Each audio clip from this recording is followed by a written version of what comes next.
Hindi na yun ang topic dito. Ang topic na dun sa sinasabi ko is parang natatangahan talaga ako sa kababaihan na nagsusuot ng maikli in public tapos ina-upload din sa TikTok.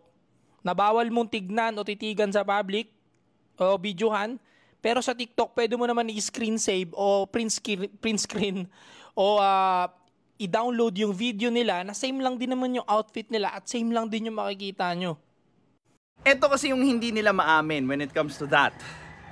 Pag pinost nila yon sa social media, they are getting something. Either monetary value, views, followers, clout, reaction, messages, so on and so forth. However, if they do that in public, they are getting free views, free tingin, free, wala. Halos lahat wala. So, katulad nga ng mga karamihan na influencers dito na tigang sa views, isa yon sa kung bakit hindi nila mapagtanto yung hypocrisy or disconnect ng paggawa ng mga bagay-bagay in public versus social media. And isa rin to sa lumalalang irresponsibility ng mga thirst trapper kasi nga gusto nila ng mga perks ng pagiging sexy.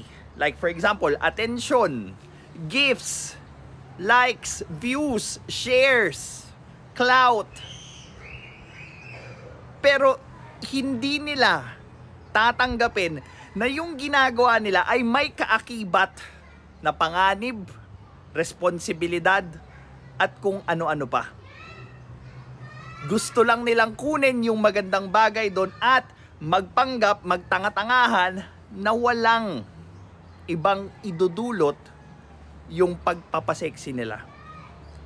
Tinanga nila yung mga sarili nila on the very definition of sexy or sexually attractive.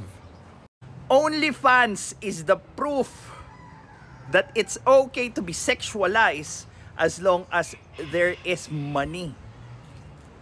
Well, this is Pinoy Extreme. Have a good day.